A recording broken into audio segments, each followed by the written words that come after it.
K-pop Demon Hunters is one of the most mediocre films I've ever seen. It does absolutely nothing special, and everything good about it can be found in better movies, including all the cliches, such as the big bad guy killing its own henchmen, the main character being half good guy faction, half bad guy faction, third act breakup, and, to top it all off, the power of friendship winning the day. What's that? Why am I talking about some dumb kids movie that's not in the title? Oh, I don't know. Maybe it's because everyone loves this crap for some reason. I just don't understand. And it's not like it's just not for me. I like stuff that's good, whatever the genre. But this is just lame. I'd put it on the same level as something like Rock and Rule, except that has mock and her.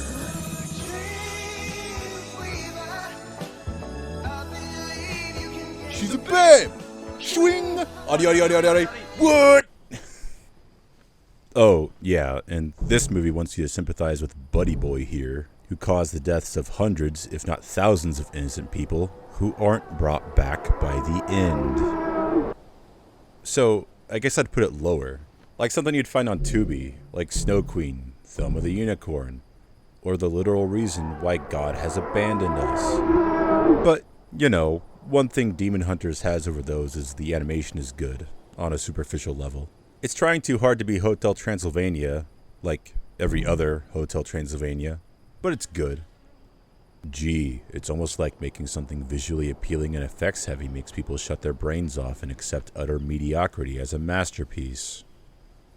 Wait, is that Game of the Year Expedition 33 Clair Obscur? I don't remember what I first thought seeing the first trailer for Clair Obscur. I know I wasn't super interested, but not completely turned off either. It looked neat, so I didn't purchase it day one. In fact, it flew under my radar for some time. It was only when scrolling through Google News on my phone did my thoughts on the game irrevocably change. It was news that a movie was in the works, for a game that had only been out for weeks. I have a severe lack of trust for anything that becomes super popular, not for the sake of it, but because I'm constantly disappointed by what gains such. So, when the term masterpiece is being thrown around, I don't get excited, I get skeptical. But I took that chance with Clair. Paid the $50, sat down, and was almost immediately turned off. And it wasn't the pleasant music, or UI, or whatever, but a multitude of small but noticeable flaws that are right in the first 30 minutes. I want you to picture a human face. Any expression, smiling, maybe a bit angered, or perhaps a bit of RBF. Just any human expression. Now tell me, does it look anything like this?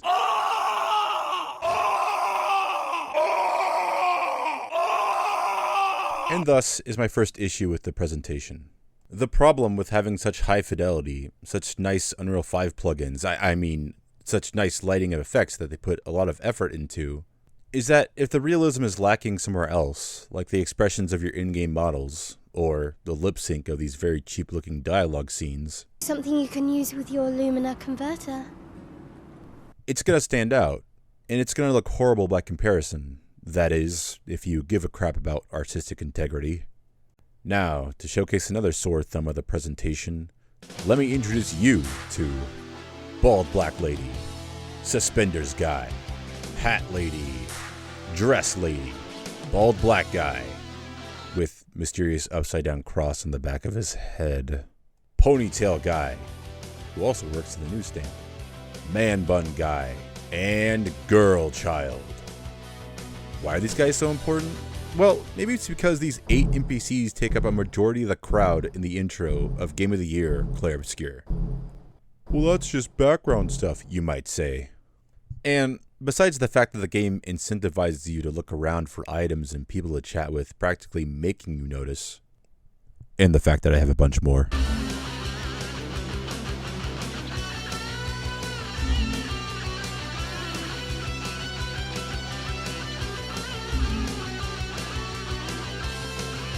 I guess you're right. These are all just nitpicks. Well, fine. One thing that isn't part of the background is a bunch of these cheapo dialogue scenes with the people of Lumiere, which is, in general, a good idea. I like them. They do a pretty good job of making you care about these normal, everyday people, and moreover, making you familiar with the space for future reference. And both of those are something you couldn't have done with a simple cutscene, or wardening the player off to a smaller version of the area, away from the crowds. They actually justify the intro section pretty well. The thing I don't like about these dialogue scenes, besides the bad lip sync and generally cheapo look, is that each of them have either Gus or Sophie, never both. Like, why? More scenes of them interacting could have really solidified the two's relationship, even if we're just seeing the end of it. It would have only been beneficial to the storytelling, seeing them together in these scenes, instead of having either one of them give random people a bunch of platitudes. It's even more bizarre when they either have to act like the other is somewhere else, Shh! He might hear us. or acknowledge that they are, but aren't. Gustav, help! And if I recall correctly, I can't remember a single dialogue scene like this that has more than 2 people talking in the entire game. Correction, there is one. A single one, near the end of the game between the 3 girls. Really stretching the budget here. I think I heard my PS5 gasping for air when this masterwork of programming rolled in. Whatever. Was that a limitation? Like, they made sure to give boob jiggle to a character you play for a single 30-minute section of the game, but they couldn't figure out how to put more than 2 characters in a dialogue scene like this.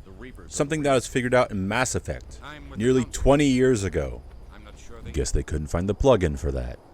Speaking of, graphics are becoming more and more important to me the more games I play, and it's incredible all the things you don't realize about the art form when it's done well.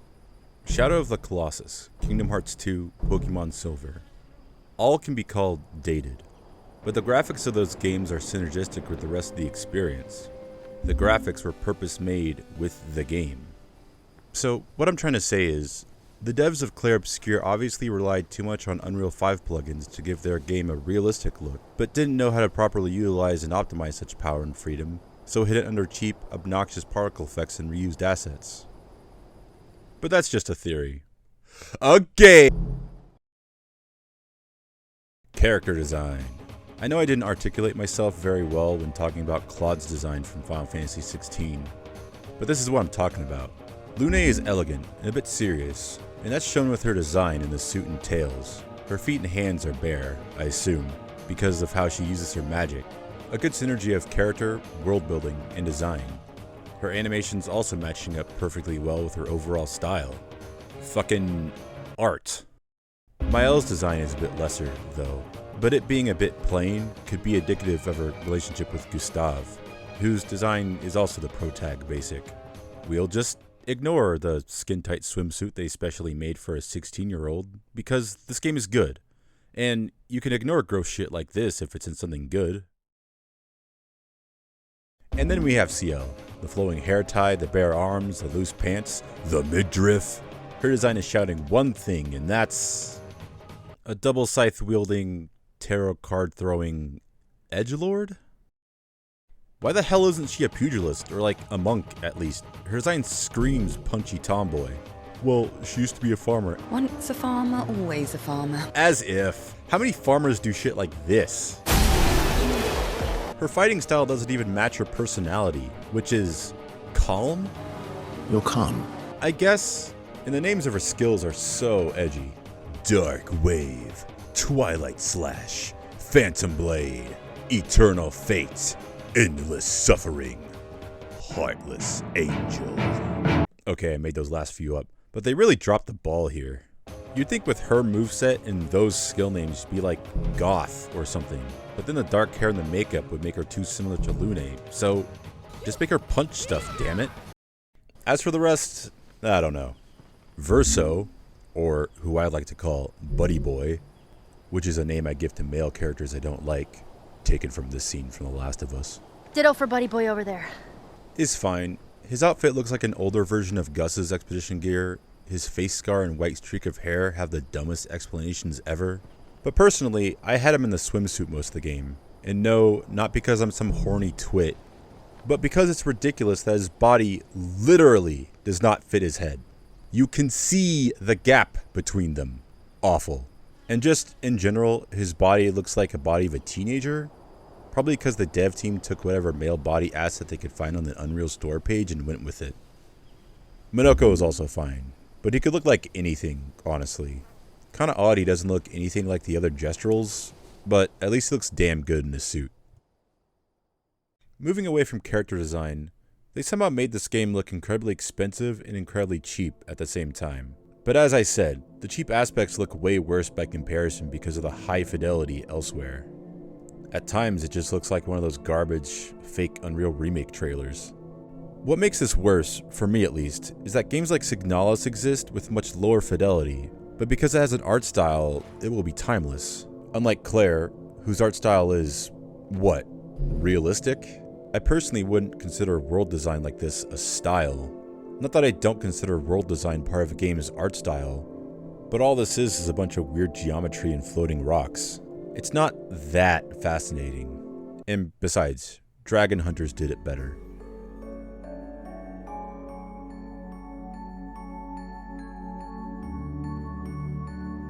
Would it not have been more interesting if most of the game wasn't a bit more artistic? Like if the textures on the characters and environment in the painting were painterly. Like the Clone Wars, where you can see the brushstrokes, further separating the painting world from the real world. Try to be something, rather than dime a dozen realism. Many games with great art styles are great despite the hardware limitations, but I just feel like Sandfall didn't have many, if any, limitations with Unreal 5. I don't know. But maybe if they spent less money and effort on trendy voice actors and giving the underage character, the 16-year-old, not just boob jiggle, but also butt jiggle. Seriously, what the fuck is wrong with you people? They could have made an art style that looks more unique for their Game of the Year, masterpiece, best game ever made. But the graphics aren't the only thing in this game that's only good on a surface level. There seems to be a recent trend in games, and Tekken, my favorite fighting game series, is a perfect example. The games used to be grounded, the most grounded fighting games outside of Virtua Fighter, and, I don't know, Def Jam.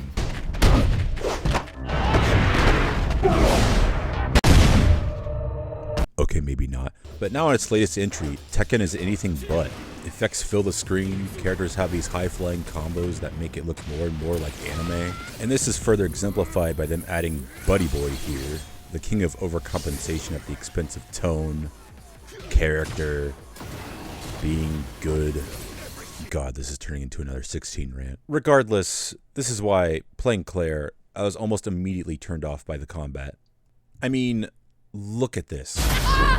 Why does it need all these effects? Why the immense slowdown, all the obnoxious sound effects? Well, that's an easy question. It's to distract from the fact that the gameplay is ultimately incredibly shallow. This right here is one of the worst decisions the designers made. Essentially, in short, this single button ruins all sense of balance, difficulty, player choice, fucking gameplay in this game, because this button negates all damage with no cost to the player. Yes, there's dodging, yes, there's jumping and the grating counter. Yeah, I said grating counter. But all it really boils down to is pressing a button to avoid all damage without consequence. What, then, can the developers do to give this game with a single button win button any sense of challenge? Well, they give the game crappy, lazy memorization mechanics with misdirecting, delay-based, manipulative animations.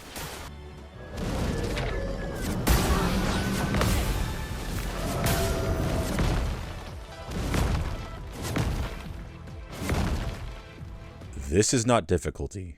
The developers visually tricking the player with his Simon Says crap isn't difficulty. All this amounts to is pressing a button at the right time. And what happens if you don't press a button at the right time?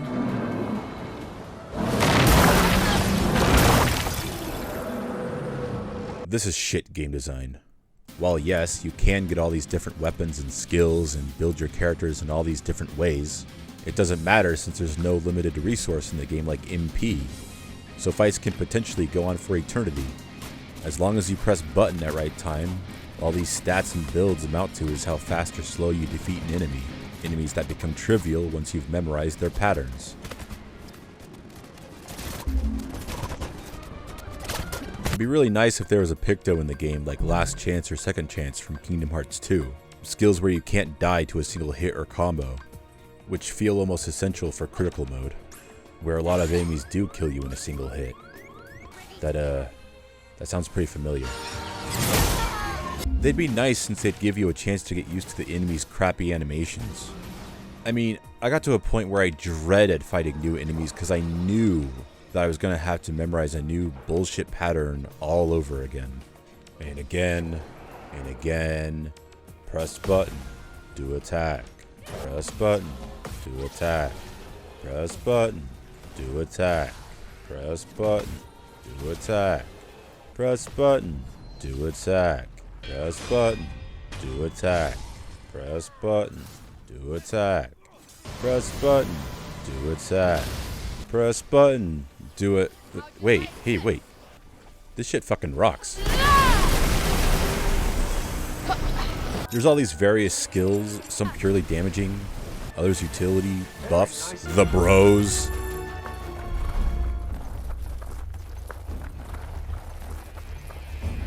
They're trying, okay? And it's all well integrated, the cooldowns being quicker based on your attacks and magic parkour. And speaking of, the dodge animation is godlike. And the effects only go crazy for the most powerful attacks, not being shoved in your face every 5 seconds. Man, this game's combat just kicks ass. White people dislike it? Oh, yeah, the writing is... Wow. They were pretty good leaders before they went batshit crazy, huh? Meh. It'd be crazy if, it'd be crazy if the writing at Clair Obscur Game of the Year Clair Obscur was, was anything but, amazing. Right? Surprise, surprise, I don't like the writing. It's not bad. Besides the broken tone, lack of memorable characters, and loads of missed opportunities, it's not awful. I'd like to say it's aggressively mediocre, but that'd be too generous. It's just lame. Just like in K-pop, everything good in it has been done before in other, better media. And a lot of the writing in Clair Obscur just seems underbaked. That is, except for a few moments. The intro, to the continent at least, is great. It's harrowing, dark without being gratuitous, and besides the fact that Gus would probably want to find Mael or any sort of trace of her before ultimately deciding to end it all, it's understandable why he'd want to do such a thing. And I'd be lying if I didn't say Gus's story was a really good representation of depression. You can clearly see his arc go from total despair, and then finding himself once again in another scene that I really like. This scene is near perfect, and showcases that Charlie Cox puts in the best performance in this game by far, as he actually showcases some range. Oh, fuck the mission! Fuck the mission, Lune! What are we gonna do, huh? Tell me. What are we gonna do? And I think Gustav's character is just very well written. Too bad his writing is completely undercut in Clown Town, in that he's only in a third of the game. Run. But hey, if swapping to a more bland, poorly written protagonist worked for The Last of Us 2... Oh. Besides that, there's one other cutscene that I adore, and that's the one between Lune and CL. Just two women. Two good friends sharing a quiet moment under the stars, reminiscing and reminding each other and themselves why they're doing what they're doing. And, as a lesbian romance enjoyer myself, I absolutely wanted this to be a jumping off point for a relationship between the two. But, it never happens.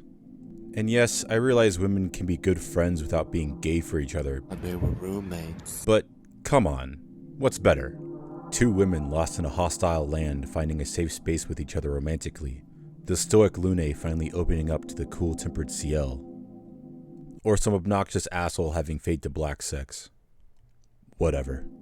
It was never meant to be. And I was afraid of that too, since this cutscene is optional. Meaning this scene wasn't going to have any greater relevance later on. It's like the confidants in Persona 5. By the end of Ons, she fully realizes herself and embraces her sexuality and feminine power. But the developers can't know if you've maxed your rank with her or not. So on the cruise ship, she's initially back to being as awkward as she was with Yusuke. On Windsor? But hey, the Persona 5 rant is for another video. All in all, it was a great scene that made me really connect with Lune and Ciel, and consider them my favorite characters in the game. But alas, one scene isn't enough to make a good character. Everything else. Okay, maybe that's a bit hyperbolic, but really, every other part of the narrative that could have been good is ruined in some way. For starters, a scene I got right after the Lune and Ciel one, where Mael confronts Lune on Gus's death. Like, why is this not fully animated? Like I said, I love the scene between Lune and Ciel, but this one is way more important, since, in the camp scene right after Gus's death, Mael is left to grieve with this annoying, obnoxious clown character, a walking, talking tone breaker if I've ever seen one. Hang on tight. Lune and Ciel know Mael was Gus's adopted daughter, know how much she loved him and vice versa, but they say nothing, leaving her to awkwardly hug Sackboy over here. It's ridiculous. But besides that, any camp scene that Buddy Boy is in, so most of them, as he ruins the tone by making jokes every couple lines. Poetic, but kind of depressing for a 16-year-old. And I get it, he's trying to keep spirits up, but it's so unnecessary. Well, we all have scars that won't heal, don't we? And it left me frustrated because I wanted to know the game's legit thoughts and feelings on subjects. But most of the pointless dialogue options usually just amounted to witty banter, that we all hate Marvel for, but love when it's in something that we're supposed to like. There will be a lot of fighting, though. Oh yeah, that's true. Yeah, it's true. There will be a lot of fighting. Exactly. Count me in that. Good. Good. Good. Good. Yes, good.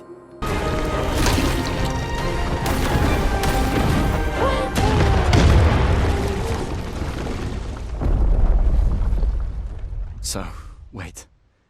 SKA is that powerful? Apparently so, but also lazy. All right, let's go. What a weird creature.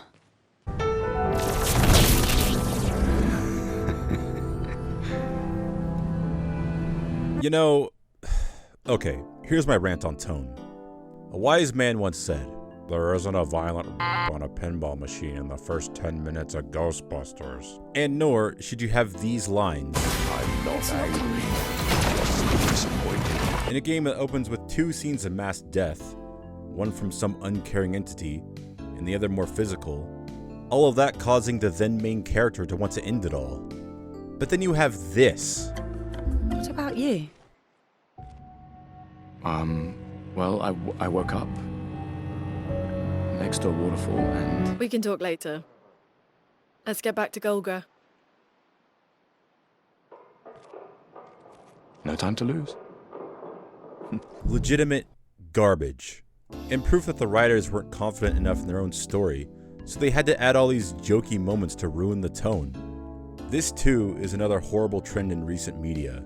These writers are too afraid of being sincere, so they have to add all this comedy in places where it isn't necessary. It completely ruins these stories for me. Regardless of all, Clair Obscur's tone absolutely dies in the Gestural Village. Its corpse is beaten by SKA, and its grave is subsequently stomped on by Verso, aka Buddy Boy, aka another dull character for the greatest voice actor alive today, Ben Starr. And look, I don't have a problem with the guy. It may very well be he's just given shit characters that barely emote and mainly talk in a dull whisper for 90% of their dialogue. But, in my opinion, none of these trendy voice actors give that good of a performance. Besides Charlie Cox, of course. They're not bad, just nothing to write home about in general. Jennifer English even comes off as a bit grating at times, since she's having to do a higher pitched voice. You can't just decide this for everyone! I believe her work in Baldur's Gate 3 was better, but Shadowheart still comes off as a bit flat. Maybe it's the Ben Starr effect, like she's just playing extremely flat characters. Because the same goes for Gwen in Tides of Annihilation, which looks freaking awesome gameplay wise. But holy shit, this chick is boring. That's right. You mind your business and I'll mind mine. Her tone is just dull. Face it, you're just a discarded pawn in this game. Damn you! And there's no kick to any of her lines. I wonder why people are ignoring that. But getting back on track, Verso sucks, and my grievances with him all culminate in one of the most irritating choices the writers made. Why the fuck isn't Mael the focal character after Gus dies? Why does Buddy Boy automatically take the lead role in the camp scenes? It's almost comical, in fact. This schmuck we barely know somehow pops into our camp, says some fake bullshit, and then boom, you're playing as Buddy Boy now. Why? It would have been much more interesting to get to know Lune, CL, and Buddy Boy from Mael's perspective. And this is proven by the fact that the best camp scenes have nothing to do with Buddy Boy. He would have been better as some mysterious outsider, perhaps standing on the outskirts of the camp who slowly grows a tentative connection with the girls. But instead, it's practically immediate that he trusts us and the party trusts him, since right after his intro, he gets to be in a light-hearted conversation with either Lune or CL. I'm not gonna get much sleep tonight, am I? It's ridiculous, and just a giant misstep. Even with what you find out about him later, about him being a fake person, it makes no narrative or logical sense that he takes the lead role, especially since the player knows nothing about him. And Lune and CL claim to distrust him, but that doesn't really change anything. And that's made much worse with later revelations. Yeah, fuck this moment between Lune and Buddy Boy. BB given a crap reason why he didn't tell us anything, and the writer's lazy ellipses for Lune. Yes, they would still help him defeat the Painters because their fucking existence is at stake. The Painters being Buddy Boy and Mael's mom doesn't change anything.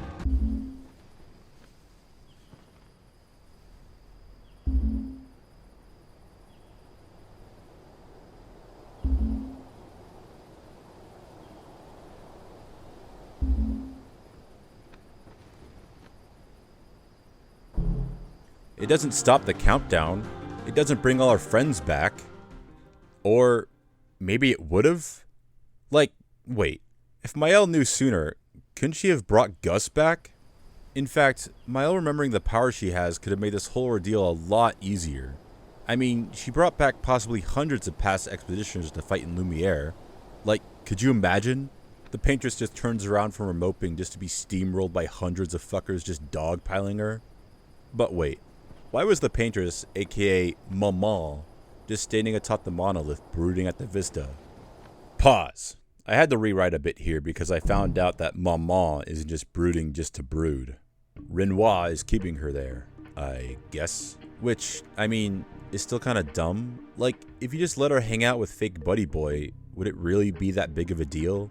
Sure, it probably would have messed with the grieving process, but this game is definitely trying to say that people grieve in different ways. I certainly understand. When Dwayne, my best friend, died, I found out who my real friends were. Turns out it was just him. I know if I had a fake version of him based on my memories, I'd probably get lost in that reality too. Difference is that Mama here has a family that cares enough to help her. Or not? I mean, Mael was ignored, became a bit of a hermit. Renoir is probably too much of an asshole to give Mama what she needs. And Clea is one of the biggest cunts I've seen in gaming. So escaping reality and letting the fantasy rot your brain actually sounds pretty appealing. I mean, if that's what they're trying to go for, that's pretty well done. Besides, perhaps, the countdown.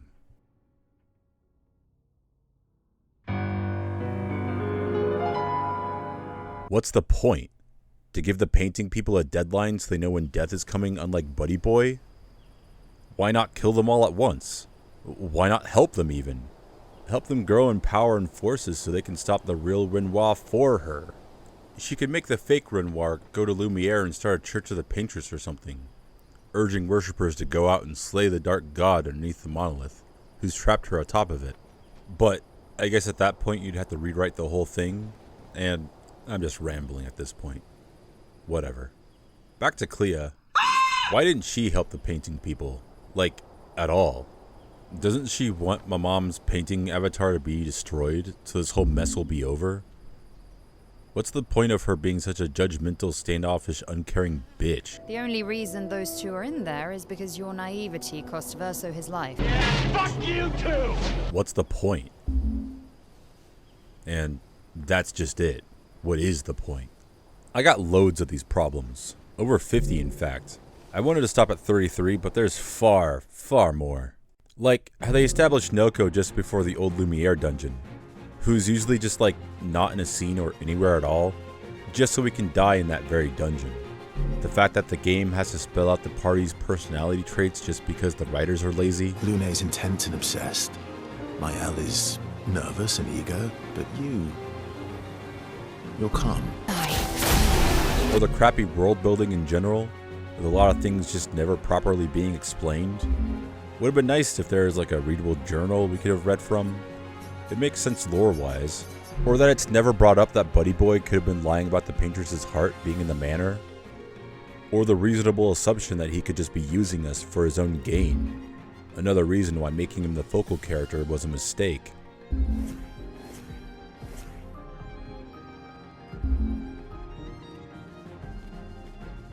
Also, it's kind of confusing that we need pure chroma to break the paintress's barrier of pure chroma. You can't just stroll up to the paintress. The chroma there is far too dense. To create this weapon, he needs enormous amounts of pure chroma. The chroma there is far too dense. Enormous amounts of pure chroma. Like, what?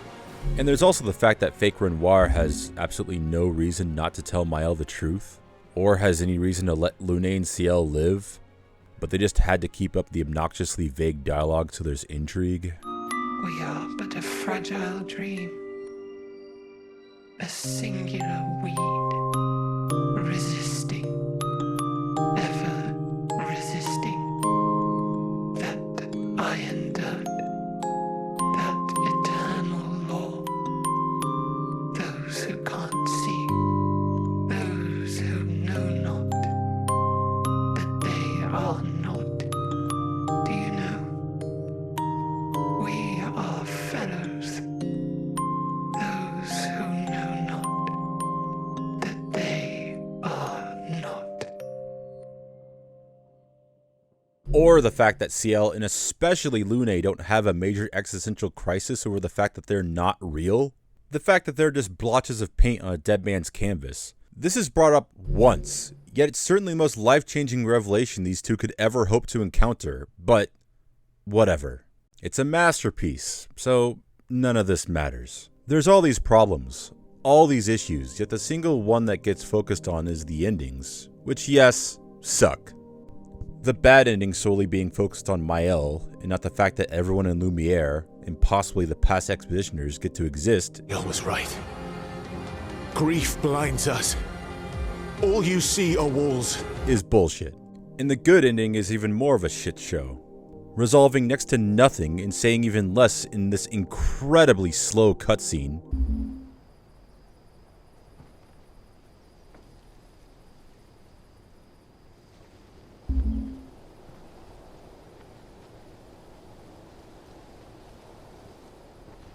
The characters we spent 30 plus hours with having no say in their own existence, as if the entirety of the first act was just forgotten by the writers.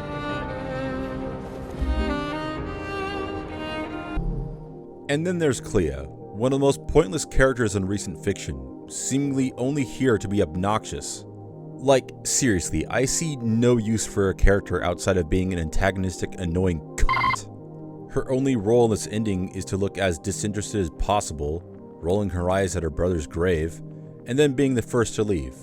What a stunning antagonist. And why should I care? Why should I care about this family? About Renoir or Aline or this Clea? I don't know them, and neither does anyone else in the story. Am I to accept that Lune, Ciel, everyone from Lumiere is willing to give up their existence for Mael and her crappy family? But oh no. Besides those extreme blunders of endings, this game is perfect. I'd even consider it a flawed masterpiece. Flawed masterpiece. Yeah, I mean, I guess anything is a flawed masterpiece when you really think about it. The Star Wars prequels. Pretty good if you just ignore the massive flaws. The Last of Us 2. Pretty amazing if you just ignore the obvious flaws. Shadow of the Colossus. Pretty great if you just ignore the... Wait a minute. Shadow of the Colossus doesn't have any glaring flaws because masterpieces don't have any. When did society's standards become so fucking low that drivel like Clair Obscur can become so popular? Fucking Fantasy 16, Andor, Invincible, Nier Automata, Sinners, every single modern video game remake, Marvel Rivals, Stellar Blade, Bellatra, Blue Eye Samurai, K-pop Demon Hunters, all lame. Not terrible, but lame in so many definitions of the word, but because they're basic, visually appealing, or eye-catching in some other superficial way, people turn their brains off to the rampant and objective flaws. Perhaps art actually is dead. The term masterpiece certainly is. I wish I could turn my brain off. I wish I could like something just to like something, just because it's the new trendy thing, or because it looks good, or because it has boobs, but I just can't. Ultraviolet, The Legend of Korra, Forspoken, each heavily flawed, but for various reasons, I love them. Not in spite of their flaws, but because there is incredible quality to be found because I don't turn my brain off. Korra's character arc is fantastic to watch. Forspoken's gameplay is a stunning achievement, and Ultraviolet is sincere to a fault. Sincere. Sincerely, what does Clair Obscur Expedition 33 do that makes it special? Graphics? No, they're pretty, but pretty standard in today's climate. Gameplay? No, it's incredibly shallow when you boil it down. Story? No. It has many flaws in obvious ways it could have been better. So, I guess it's the fact that it was only made by 30 people. Oh, wait, no, that's just a myth. I don't think I can say the game is terrible. It is, in many accounts, an achievement that an indie dev, 30 people or not, can make a AAA-looking game with today's technology. But that's just it. Are we not tired of AAA? Are we not calling for the downfall of studios like Ubisoft, Sony, and many others? So why bother trying to look like them? Well, because, in general, people are superficial. Give them good graphics, a simplistic gameplay loop, hot characters, and you can put whatever slop you want in front of them and they'll eat it up like it's the best thing ever made. Perhaps I'm cynical, perhaps I'm jaded. Maybe I'm just tired. Sometimes, I wish I just liked things. Oh wait, no I don't. Because since I'm this critical, the things I like I absolutely love with my entire being. My passion for them is unmatched, untamed. I want the whole world's standards to raise, damn it. I want Shadow of the Colossus, the best game ever made, to be usurped by a better game. I want all of my favorite things to look dull in comparison to something greater. But because mediocrity like Clair Obscur Expedition 33 is being called a masterpiece, I'll probably never see the day. I don't know. But what I do know is that Crimson Desert better be the best fucking game ever made or I'm gonna fucking... And where the fuck is Kingdom Hearts 4?